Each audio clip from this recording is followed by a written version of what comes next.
প্রতিক্রিয়া থাকবে বিষয়টা নিয়ে? প্রতিক্রিয়া হচ্ছে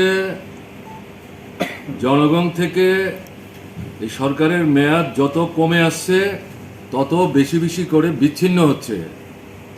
বিচ্ছিন্নতার মূল কারণ হচ্ছে non performance, zero performance, minus zero performance. তার মধ্যে প্রধানত যেটা কাজ নাই, রোজগার নাই, খাদ্য নাই, এটা হচ্ছে মূল জিনিস। কোভিড, কোথায় চিকিৎসা? এই সবটা মিলে আমি বিস্তৃত যাচ্ছি না, বিজনবাবু বলেছেন, আমাদের পার্টির নেতা এবং বামপন্থী দলগুলোর কনভেনার।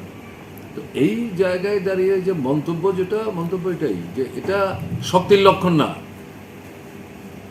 যাদের প্রকৃত অর্থেই শক্তি আছে, জনগণের মধ্যে ভিত্তি আছে বা ভিত্তি থাকে, তারা এরকম করে না। রাজনীতির লড়াই, মতাদর্শের লড়াই, কর্মসূচির লড়াই করুন না, আমরা তো এটাতে কোনো আপত্তি করছি না। আমরা যখন সরকারে ছিলাম সমস্ত রাজনৈতিক দল অফিস করেছে, মিছিল করেছে, মিটিং করেছে, আইন অমান্য করেছে, কেমন না? আরে মধ্যরাত্রিতে তো মুখ্যমন্ত্রীর বাড়ির দরজা গিয়ে আক্রমণ করেছে, এবং এদের কেউ কেউ এখন আবার মন্ত্রী টন্ত্রী হয়েছে, নাম আমি নাইবে বললাম, কিন্তু এর বিরুদ্ধে কিন্তু আমরা ব্যবস্থা নিইনি।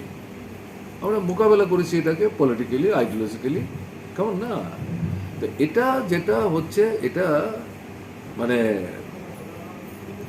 মানুষকে এভাবে দমানো যাবে মনে করলে ভুল করবে, এটা হয় না। দেয়ালে পিঠ, বুঝতে পারছে আর পেছনে যাওয়া যাবে না, এগুতেই হবে। বেরোচ্ছে মানুষ ঘর থেকে, প্রতিনিয়ত এই মানুষের ঘর থেকে বেরোবার সংখ্যা বাড়ছে, মিছিলে, মিটিংয়ে, সভা সমাবেশে, প্রতিবাদে অংশগ্রহণ বাড়ছে। তা না হলে এরকম কাণ্ড করে? তো এই জায়গায় ধরুন এর বাইরে তো বললে পরে একই কথা, এটা বারবার বলা হবে। আমি এটা প্রতিবাদী কলম, তারপর তাদের ওখানে PV24 প্রথম আক্রমণটা ওখানে করেছে, ওদিক থেকে মিছিল নিয়ে এসে তার সঙ্গে আমাদের ডিস্ট্রিক্ট কমিটি অফিস আক্রমণ করেছে পশ্চিম জেলার, তারপর ওখান থেকে এসে পার্টি রাজ্য কমিটি অফিস আক্রমণ করেছে, তার সঙ্গে ডেলি দেশকথা অফিস আক্রমণ করেছে, উপরে উঠতে পারেনি, কেমন না? তো এই সমস্ত না, এই অভিজ্ঞতাগুলো আমাদের আগেও আমরা দেখেছি কংগ্রেস টিউজেসের রাজত্বে, কেমন না? এগুলো করে কিন্তু আমাদের আটকে রাখা যাবে। আমরা মানুষের সঙ্গে আছি, থাকবো। মানুষই তো আমাদের শক্তির উৎস, তারাই পথ দেখাচ্ছেন।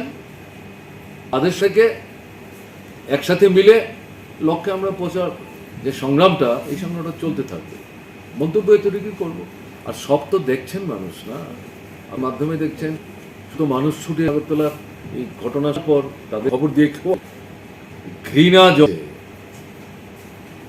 মানুষকে বলবো যে বহিঃপ্রকাশ যাতে সুসংগঠিতভাবে, সুশৃঙ্খলভাবে ঘটে, তার চেষ্টা করতে হবে। কোনো প্ররোচনার ফাঁদে পা দেওয়া যাবে না। ওদের লক্ষ্যটা কি হচ্ছে?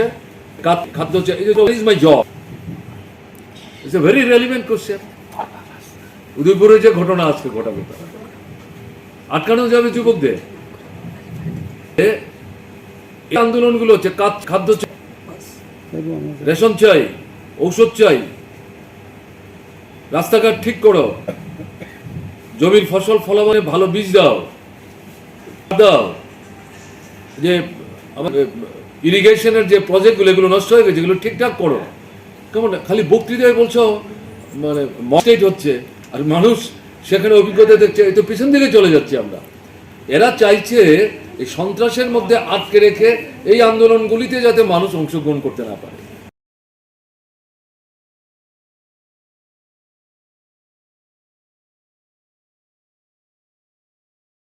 আধা ফেসিস স্বৈর সন্ত্রাস, আর এখন বলছি ফেসিস সুলভ আক্রমণ। তখন এই পিসি অফিস আক্রান্ত হয়েছে, ওই জেলা অফিস আক্রান্ত হয়েছে, কেমন না? বটতলা অফিসে তো আমাদের দরজা বন্ধ করে আগুন দিয়ে পুড়িয়ে মারার চেষ্টা করেছিল 81-82 জন পুরুষ মহিলা নির্বিশেষে। কেমন? এটা আরো বৃহৎ। এটা কি? এটা শাসক যারা শোষকদের স্বার্থে কাজ করে, তারা জনগণ থেকে বিচ্ছিন্ন হয়ে ভীত সন্ত্রস্ত হয়ে মানুষের বাদী কণ্ঠকে স্তব্ধ করার জন্য এই সমস্ত কাণ্ড কারখানা করছে ও যেতে সঙ্গ দিয়েছিল, তারাও বেরিয়ে আসছে তো এখন। কাজে তাদের মূল ভয়টা হচ্ছে জনগণের সংগ্রাম, বিকাশমান সংগ্রাম। এটা আটকাবার জন্য এই নেতিবাচক রাস্তা, এ পথে বেশি দূর অগ্রসর হতে পারে না। যে রাজনৈতিক দল, রাজনৈতিক শক্তি নেতিবাচক পন্থায় অবলম্বন করে এগোবার চেষ্টা করে, তারা বেশি দূর যেতে পারে। দীর্ঘদিনের রাজনীতি